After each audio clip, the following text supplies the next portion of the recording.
Bonjour tout le monde, bienvenue au podcast Fly and Ride. Vous pouvez nous suivre sur Spotify, sur Balado Québec, sur notre chaîne YouTube. Aujourd'hui, on a un sujet quand même assez spécial. On va parler de trial. Les gens qui ne connaissent pas la discipline du trial, en moto, c'est la discipline la plus lente, mais probablement une des plus spectaculaires. J'étais avec Michel Bélanger et on a probablement... la meilleure famille du trial au Québec, en tout cas avec le plus de meilleurs résultats probablement qu'il n'y a jamais eu dans l'histoire. Puis le trial, ça fait très, très longtemps que ça existe. Les gens connaissent moins ça, mais c'est une discipline très populaire en Europe. Il y a beaucoup de fabricants de trial, des fabricants souvent que le monde ne connaisse pas. Puis on va parler de ça aujourd'hui, c'est bon. Merci d'être venu au podcast avec nous. Ça fait plaisir, merci de l'invitation. Si tu nous fais un petit résumé un peu de ta carrière de trialiste, ça ressemble à quoi, mettons? Malgré que je ne suis pas si vieux que ça fait déjà très longtemps que j'en fais. J'ai commencé à suivre mes frères. Mon père, j'avais 4 ans, je te dirais, ma première moto. Un petit Z50, comme la majorité du monde a commencé dessus. Puis après ça, j'ai eu un petit gaz 50cc, un petit TXT Boy. Puis c'est là vraiment là, que j'ai... Tu as commencé à faire de la compétition. J'ai fourché vers le trial, puis j'ai fait de la compétition. Au début, c'était pas populaire pour les jeunes, j'avais mes propres sections à moi que je faisais, puis je m'amusais. Je suivais mes frères plus vieux, mon père, puis c'était vraiment le fun. Puis là, vois-tu, ça fait déjà... ça fait 24 ans que j'en fais. Ah, quand même, hein? Ouais. Quand même, ça a beaucoup d'expérience malgré le jeune âge. Exact. Mais c'est ça, vous, c'est toute la famille qui en fait. Là. C'est important de le dire parce que tu es champion canadien, ton frère, ton père ont été champions canadiens. C'est une histoire de famille. Là. Exactement. Ça se transfère de père en fils. Puis même ma soeur aussi en fait. Okay. Il faut l'inclure là-dedans. Elle fait les compétitions, elle nous suit. Elle pratique un petit peu moins. Là. Des fois, les occupations, on a d'autres obligations dans la vie, mais elle fait, quand on part les fins de semaine, là, tout le monde roule et ça fait des beaux week-ends. OK. Là, les gens qui nous écoutent, là ils savent t'es qui, mais ça fait quoi du trial? Là? Comment qu'on fait ça? Ça ressemble à quoi un parcours de trial? C'est souvent naturel. Là. On voit un peu passer dernièrement là, sur Facebook, YouTube, les championnats, les X-trials en Europe qui sont artificiels. On voit ça dans des arénas. Mais à la base, c'est dans la forêt, sur le bord de la mer, n'importe où il y a de la roche. Plus que de roche, plus qu'on est heureux. Ça prend des bons obstacles. Là. Ça prend du stock dur. Là. Ça prend du stock dur, mais ça prend pas nécessairement beaucoup d'espace. Comme cet hiver, je m'entraîne avec une moto électrique. Je fais ça dans le sous-sol du garage à mon frère. On a à peu près 20 pieds par 20 pieds de dégagé, puis c'est assez. On vire en rond, on se déplace, on monte des... Tout est dans le contrôle de la moto, donc ça ne nous en prend pas grand pour s'amuser. Puis, tu fais juste rapprocher. Quand tu dis que ça prend pas grand pour pratiquer, là, moi, j'ai déjà été voir des rides de trial. Là, c'est assez impressionnant là, parce qu'il y a des places que ça passe pas à pied. Vous passez là en moto. Là. Effectivement, des fois, c'est plus facile en moto qu'à pied. Souvent, on a nos suiveurs qu'on appelle quand les obstacles sont trop imposants. Des fois, il faut se tenir avec une corde pour réussir à se rendre où ce qu'on passe en moto. Fait que c'est assez impressionnant où on peut se rendre avec ce type de moto-là. Puis, quand tu dis que tu sautes des obstacles dans le sous-sol, là, on s'entend que c'est pas très grand. Dans le fond, là, ça prend la technique, c'est de pouvoir utiliser 100% de ta suspension puis de ta puissance de moteur dans un court délai pour être capable de jumper un obstacle sans avoir de saut. Exactement. Toute la puissance du moteur, on l'utilise avec la clutch. On est tout le temps en train de jouer avec la clutch, une belle petite clutch hydraulique. Donc on a un doigt dessus, on la fait glisser, on révolutionne le moteur, on compresse les suspensions, puis juste avant l'obstacle, on lâche le tout. Et... La combinaison de suspension, du rebond de la suspension plus la puissance. La clutch et tout va faire que la moto va aller où ce qu'on veut. Puis ça ressemble à quoi, mettons, les obstacles, la hauteur des obstacles? Là. Comme je te dis, moi, j'ai déjà vu des parcours, mais je sais que des fois, c'est impressionnant. Mais mettons, tant que tu es à terre, tu es arrêté, puis il faut que tu jumpes, tu peux aller jusqu'à quelle hauteur? Mettons, on parle là, vraiment aucun appel, aucun jump, avec un mur franc carré. On monte presque 6 pieds de haut. Puis les gens, là, ils roulent en motocross après ou ces choses-là, ça prend un jump pour le faire. toi, tu fais ça arrêter, tu jumps tout de suite, tu vas chercher... Exact. On va utiliser le maximum de la moto, tout ce qu'elle peut donner. Avec ma moto dehors l'été, là, on parle de 3e vitesse, avec le gaz presque au fond, puis quand on lâche la clutch avec la suspension. Puis t'es capable de partir tout de suite. Exact. Ah, c'est quand même bien. Hein? Puis, quand tu t'entraînes chez toi, ton parcours, j'imagine que tu ne roules pas tout le temps dans le même espace. Tu veux diversifier tes obstacles. On roule quand même relativement souvent aux mêmes places, mais ce qui est le fun du trial, c'est que la même roche, on peut la prendre de 20 manières différentes. C'est jamais pareil. Et des fois, tu fais juste rajouter un virage avant ou un après, puis ça vient de changer complètement la section. Donc, c'est sûr comme tout le monde, on aime ça faire du nouveau, mais on roule quand même au même endroit assez souvent. Assez souvent. Puis, ça dure combien de temps, la compétition? Tant que tu pars, mettons, le départ, aller jusqu'à la fin, ça dure combien de temps? En général, on a environ 5 heures pour faire la compétition. De 5 heures pour faire ton tracé. On parle de 8 à 10 sections différentes qu'on fait 4 fois chaque. On a 4 tours. Fait que tu as tout le temps moyen de t'améliorer dans chaque section, tour après tour. C'est sûr qu'à un moment donné, la fatigue embarque, donc là, ça joue un peu, mais on parle de ça. 8 à 10 sections, puis 4 tours. Puis, en moto, c'est rare que ça arrive, mais c'est un sport qui est jugé. Parce que là, dans le fond, la manière que ça fonctionne, c'est que tu vas perdre des points ou tu vas gagner des points. On les perd, on les accumule, mais c'est comme au golf, c'est lui qui a le plus bas score à la fin de la journée qui remporte la compétition. C'est quoi le genre de points que tu peux gagner ou perdre? C'est de 0 à 5 dans une section, 5 étant un échec. Sinon, quand on met un pied par terre, c'est 1, jusqu'à concurrence de 3. À partir de 3 pieds par terre, on peut piétiner le restant de la section, on va avoir 3. Okay. Un échec, c'est si on tombe, si on étouffe le moteur, si on arrache un ruban, toutes des affaires de même. T'étouffes le moteur dans ta section, ouais. C'est fini. La seule affaire que tu peux t'en sauver, c'est si tu réussis à garder ton équilibre sur la moto sans mettre les pieds par terre. Puis le repartir. Le repartir, puis redécoller sans... Là, tu te sauves de ton échec. Fait que grosso modo, la compétition dure 5 heures. Fait que t'es 5 heures sans mettre tes pieds à terre, puis sans éteindre le moteur. Ça ressemble à ça, là. À peu près. OK. C'est quand même, hein? Il n'y a rien de facile, là. Je pense que les gens qui ont... T'as pas besoin d'aller loin dans le bois pour aller voir comment c'est spectaculaire. Tant que tu arrives à une compétition, tu peux marcher puis aller voir n'importe quelle section. Oui. C'est vraiment le fun à voir. En général, ici au Québec, on garde on appelle ça nous autres les intersections, là, les loups, assez proches. Je sais qu'aux États-Unis et en Europe, ils ont tant de kilomètres à respecter. Mettons, il faut que la loupe fasse 5 kilomètres. Donc, ils n'ont pas le choix. Là, c'est sûr que les sections, c'est plus long à marcher. Mais ici, au Québec, on tient ça plus serré. Donc, pour les spectateurs, c'est vraiment facile à aller voir. Puis là, il y en a partout. Hein, des compétitions au Québec, c'est surprenant. Il y en a combien par année? On parle de 6 fins de semaine. 6 fins de semaine? De 2 jours de compétition. Un peu partout. Toutes les informations seront sur l'ATAQ, ATAQ, le site de l'ATAQ. Ça, c'est le site officiel des trialeurs. L'Association des trialistes amateurs du Québec. OK, exact. Parfait. Fait que toutes les dates sont dessus avec les liens, comment se rendre aux endroits de compétition. C'est sûr que c'est pas de quoi qui est aussi à la vue et connu comme, mettons, on parle de motocross d'Échambault. Le monde, ils savent un peu c'est où, mais nous, c'est souvent dans le bois. Mais tout est bien indiqué sur le site, donc c'est facile de se rendre. C'est facile pour les gens d'aller voir. Exact. Tu fais aussi le championnat canadien. Il y a combien de courses au championnat canadien? Malheureusement, vu que le trial, c'est un petit sport, puis le Canada, c'est un grand pays, c'est une fin de semaine de compétition. Okay. Puis c'est une année dans l'Est, une année dans l'Ouest. Parce qu'il n'y a pas assez de concurrents qui se déplacent à la grandeur du Canada pour... fait que, il y en a tout le temps un ou deux qui partent d'ici puis qui se rendent de l'autre bord, puis ou de l'autre bord qui viennent...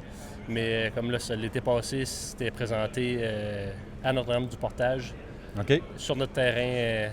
Notre terrain natal. Ah, c'était plus facile. Ça t'a donné une petite chance. Oui, un côté. Puis tu as remporté la victoire au championnat canadien. Oui, tu es champion canadien expert en titre là, cette année. Ben, félicitations. Merci beaucoup. Tu as aussi, j'ai vu sur Facebook, parce que je te suis quand même, tu as fait le Trial des Nations? Oui. Oui. C'était ma 3e participation au Trial des Nations. C'était en France. J'avais déjà été en France en 2016. Puis en 2021, j'avais été du côté du Portugal. OK. Puis, ça ressemble à quoi le Trial des Nations? C'est-tu tous les pays qui sont représentés là? En majorité, c'est sûr que c'est pas tous les pays qui ont 3 coureurs à envoyer, mais il y a quand même une cinquantaine de pays, je dirais. Quand même. Euh, C'est une compétition qui est sur 2 jours? Oui, c'est sur OK. 2 jours. Même chose? C'est la même affaire. L'autre côté, c'est comme l'an passé, il marchait, c'était 12 sections, un peu plus longues, 2 tours seulement. OK. Mais les sections en étant plus longues et en ayant 12, tu arrives à la fin de la journée et tu dors bien. Oh, oui, ça doit. Hein? Puis, est-ce que le niveau est un petit peu plus difficile au niveau des parcours? Oui, le niveau est relevé. Nous, l'autre côté, on roule dans la catégorie B. Il y a A et B. Puis la catégorie A, c'est la Ligue nationale. Là. C'est les meilleurs au monde. On n'a pas à faire là, ben. Non, ça va. Puis, c'est quoi qui fait la différence entre un bon trialiste puis quelqu'un, mettons, qui débute, un amateur? C'est quoi qui fait la différence? C'est la pratique ou... La pratique, énormément de pratique. C'est un peu le défaut de notre sport. C'est long à apprendre. Il faut mettre beaucoup d'heures. C'est là que des fois, on en perd quelques-uns. Mais ce qui fait un bon trialiste, c'est la concentration, l'équilibre, vraiment le contrôle de la moto, là, puis l'endurance, je veux pas. Puis, corrige-moi si je me trompe, mais un trial, c'est pas tellement dispendieux. Je pense que c'est bien conçu à la base aussi. Tu n'as pas besoin de faire beaucoup de modifications là-dessus. Exactement. Quand tu achètes ça, c'est race ready, comme on dit. Moi, la seule affaire que je fais, je mets des suspensions un petit peu plus stiff parce que je suis pas dans la norme des trialistes, mettons. Mais sinon, côté moteur, etc., on touche à rien. C'est prêt à la course. Tu gardes ça comme ça. Puis, fait que, dans le fond, quelqu'un peut arriver chez un concessionnaire, s'acheter un trial, mettre du gaz là-dedans, aller pratiquer, puis... Exactement. Ça ressemble à ça. Quand je reçois mes motos, on déballe ça, on installe le guidon, tout ça, puis 20 minutes après, on est dans le tas de roche, puis on s'amuse. Y a-tu des journées où on peut pratiquer avec des gens? Y a-tu des track days, là, un peu comme qu'on a en motocross ou en moto de route? Il n'y a pas beaucoup d'officiels, mais le trial, c'est un petit sport, c'est une petite famille, si on peut dire. Donc, c'est vraiment facile d'écrire sur le site ou sur Facebook, n'importe quoi. Puis, on fait des fois des journées de pratique. Puis, les nouveaux sont tout le temps bienvenus. Puis, on est là pour donner des trucs, peu importe. Puis, mais il n'y a pas nécessairement de moto en location ou d'affaires de même. Il n'y a pas d'institution qui... faut que la personne aille son setup. C'est...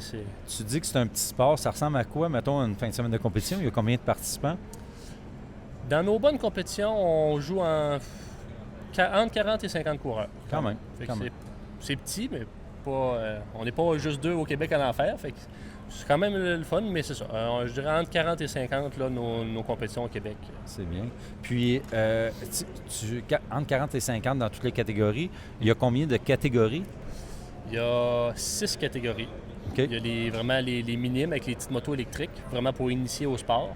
Après ça, il y a ils ont changé l'an passé. Je ne suis pas encore tout à fait habitué, mais ils marchent avec les S1, S2, S3, S4, S5. Mais sinon, comme S1, c'est expert comme moi.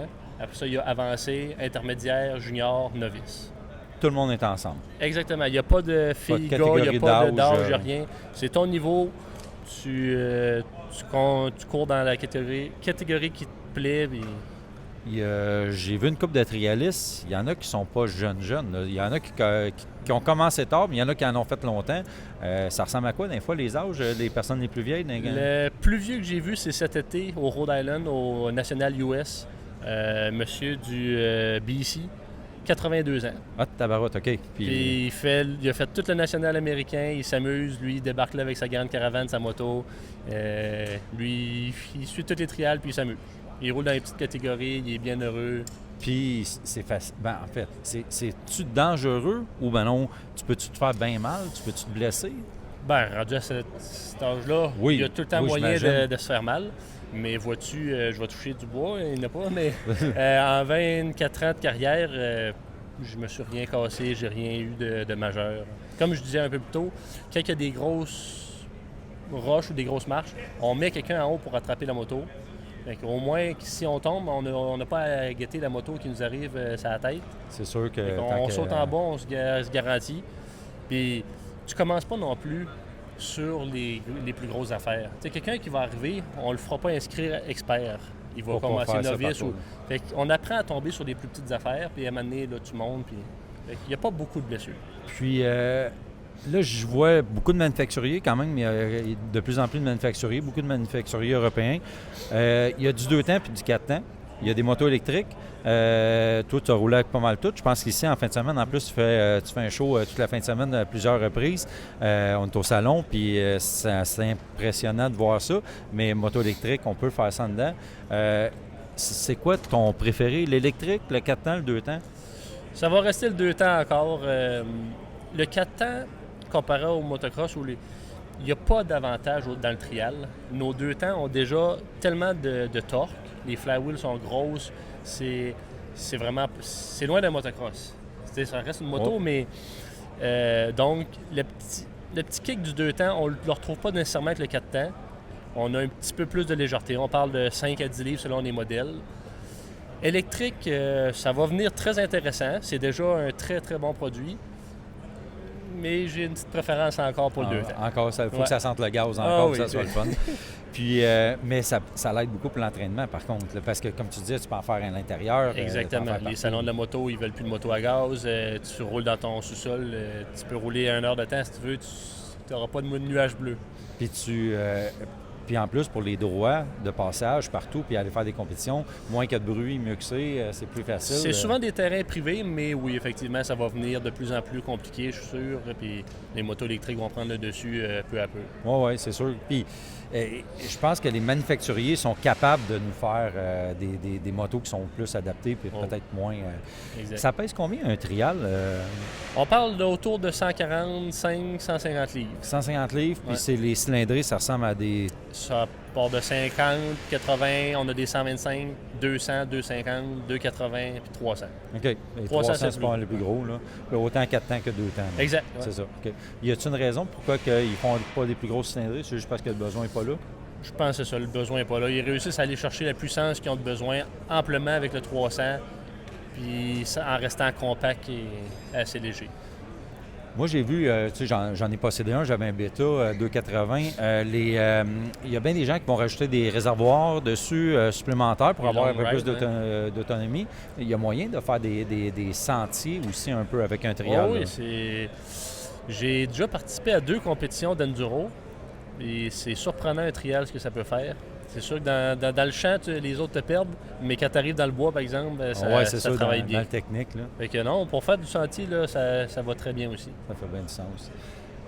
En terminant, j'ai 4 petites questions pour toi en rafale, je vois avec ça. La plus belle place pour rider? Le bord de l'eau, le bord du fleuve, là, sur le bord des roches, c'est le fun? Ah oui? Ouais. Puis à cause des roches ou à cause de l'eau? Les deux. Oui, parce que tout est faisable. Il y a des belles roches, mais c'est ça, le paysage en plus. Fait que c'est chez vous que ça se passe, c'est ça? Oui. Dans ton coin. Ta marque de trial? Ah, j'ai Beta tatoué sur le cœur. Ah oui? Ah oui? Ça fait longtemps, je pense, la famille, vous roulez tout avec des Beta. Ça va bien, c'est solide. C'est ma marque. C'est italien, oui. Beta? Parfait. Ta plus belle victoire? Le championnat canadien. Deux fois, là, c'est... Je pense que c'est... Double champion canadien. Ouais, fait une belle fleur. De la discipline la plus lente en moto, mais quand même. Exact. Dernière question, c'est qui ton guide préféré chez Fly and Ride? Bonne question. Non, c'est ça. C'est jamais moi. Il n'y a rien à faire. Merci beaucoup d'avoir participé au podcast. Ça fait plaisir. Merci à toi. Puis on va aller le voir bientôt. Parfait. Merci.